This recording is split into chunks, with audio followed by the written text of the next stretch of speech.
وَلَقَدْ يَسَّرْنَا الْقُرْآنَ لِلذِّكْرِ فَهَلْ مِن مُّدَّكِرٍ الحمدللہ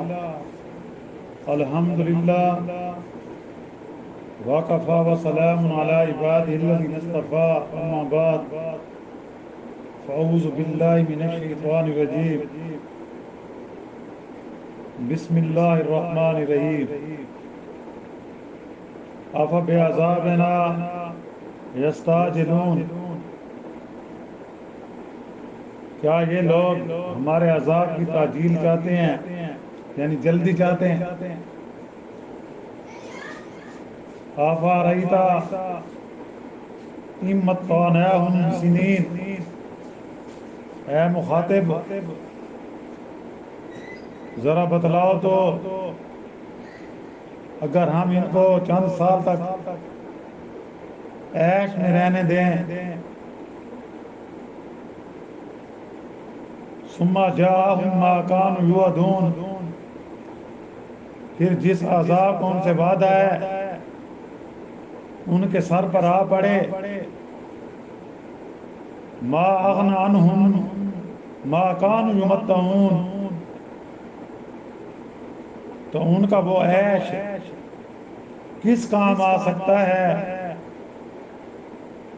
وما اہلکنا من قریۃ الا لہا منذرون، اور جتنی بستیاں منکرین کی ہم نے عذاب سے غارت کی ہیں،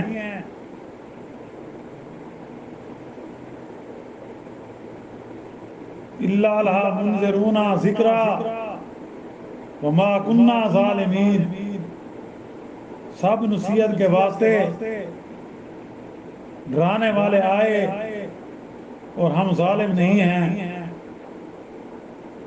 سبحان ربک رب العزت عما یصفون وسلام علی المرسلین والحمد للہ رب العالمین۔ اللہم صلی علی سیدنا محمد وعلی آلہ وصحبہ وسلم۔ پارہ 19واں سورۃ الشعراء کی آیات مبارکہ 204، 205، 206، 207، 208 اور 209 کی تلاوت کی گئی ہیں، اور ساتھ ترجمہ بھی کیا گیا ہے۔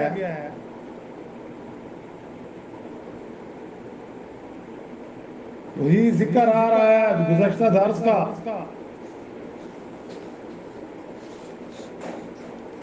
کہ اللہ کی طرف سے ان مشرکین کو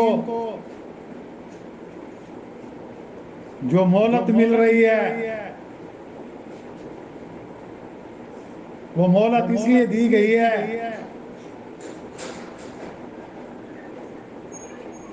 کہ یہ اس مہلت سے فائدہ اٹھا لیں، شاید یہ راہ راست پر آ جائیں۔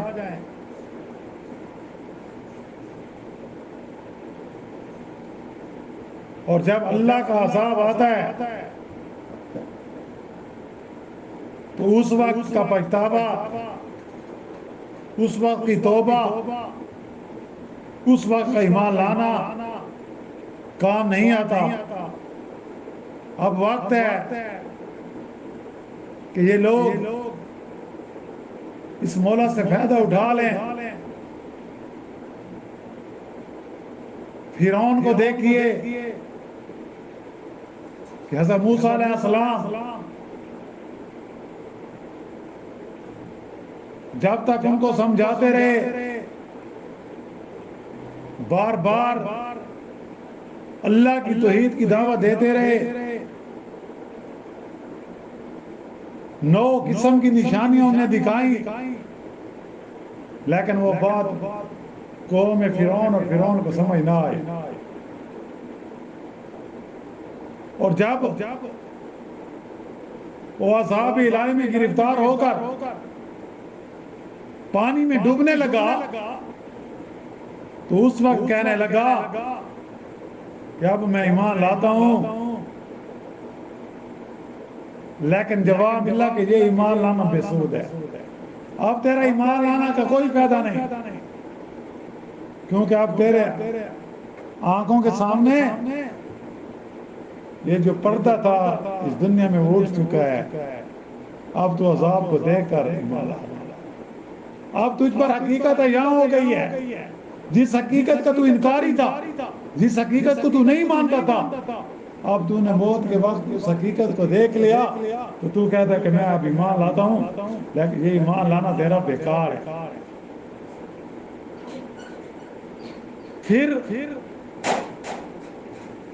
گزشتہ اقوام کی طرح کفار مکہ کی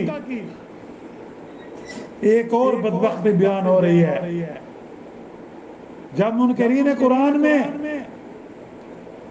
مضامین و وعید عذاب کی سنتے تو ٹھٹھا کرتے، مذاق کرتے، انکار کرتے، تو پھر کیا کہتے؟ رسول اللہ صلی اللہ علیہ وسلم سے عذاب کا تقاضا کرتے کہ اگر سچے ہو تو وہ عذاب لے آؤ، اور اس کا جواب دیا جاتا کہ ہماری وعیدوں کو سن کر یہ لوگ ہمارے عذاب کی جلدی کرتے ہیں، یہ سمجھتے نہیں کہ عذاب کے آنے کا کوئی اندیشہ نہیں، یعنی اب عذابنا یستعجلون کہ یہ لوگ ہمارے عذاب کی تاخیر کرتے ہیں، جلدی کرتے ہیں، اور یہ سمجھتے ہیں کہ عذاب آنے کا کوئی اندیشہ نہیں۔ ہم ہمیشہ ایسی عیش عشرت کی زندگی گزارتے رہیں گے۔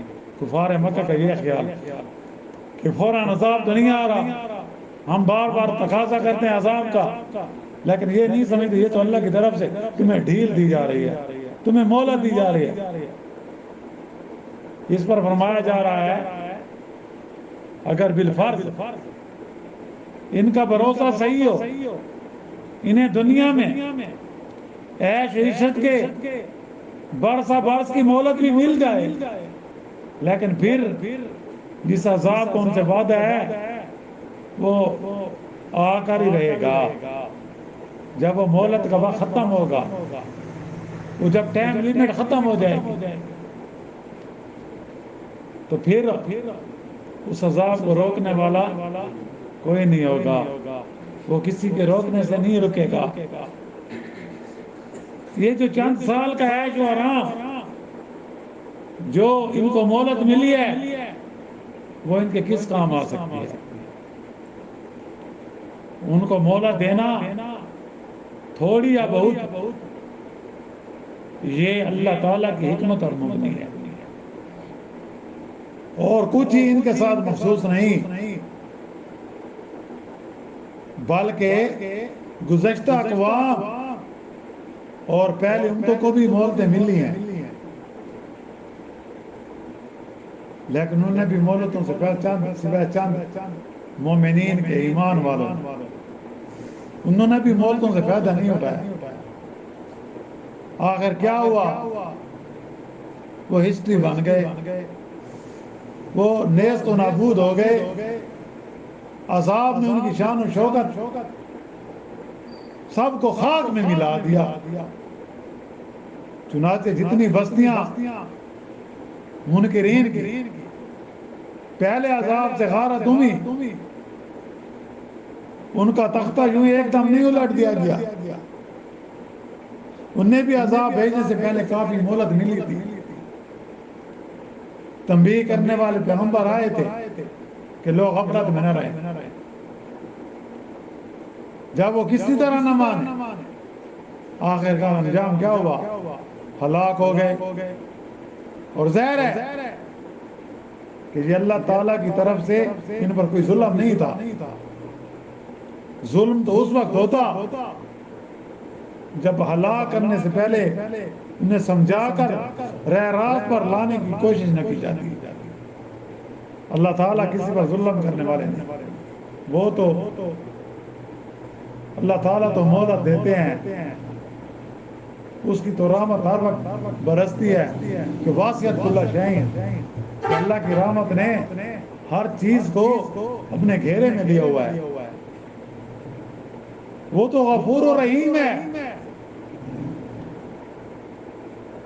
وہ تو پہلے اپنے رسول بھیج کر نیک و بد سمجھا دیتے ہیں اور ہر ایک کے انجام سے آگاہ بھی کر دیتے ہیں.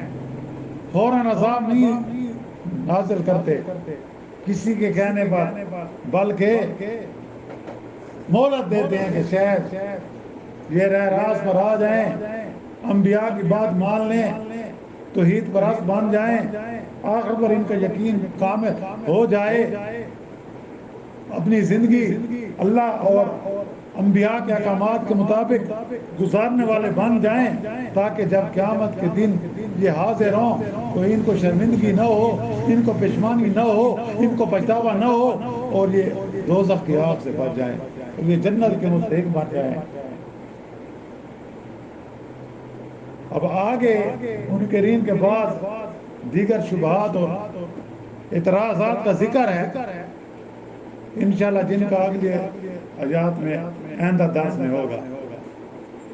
دعا کیجئے حق تعالیٰ کا لاکھ لاکھ شکر احسان ہے جس نے ہم کو کفر و شرک سے بچا کر ایمان و اسلام اور قرآن جیسی نعمت عطا فرمائی.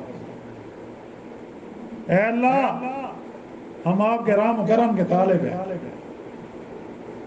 ہماری خطائیں معاف فرما دے، ہمیں اپنی طرف رجوع ہونے کی توفیق نصیب فرما، ہماری خطاؤں کو درگزر فرما اور ہمیں مرتے دم تک ہدایت پر قائم رہنے کی سعادت نصیب فرما. وآخر دعوانا ان الحمدللہ رب العالمین. ربنا آتنا فی الدنیا حسنۃ وفی الآخرۃ حسنۃ وقنا عذاب النار وادخلنا الجنة مع الأبرار یا عزیز یا غفار یا رب العالمین. رب اغفر لی ولوالدی وللمؤمنین والمؤمنات والمسلمین والمسلمات الاحیاء منهم والاموات. ربنا تقبل منا انك انت السميع العليم وتب علينا انك انت التواب الرحيم. صلی اللہ تعالیٰ علی خیر خلق محمد وآلہ وصحابہ اجمعین برحمتک یا رب العالمین.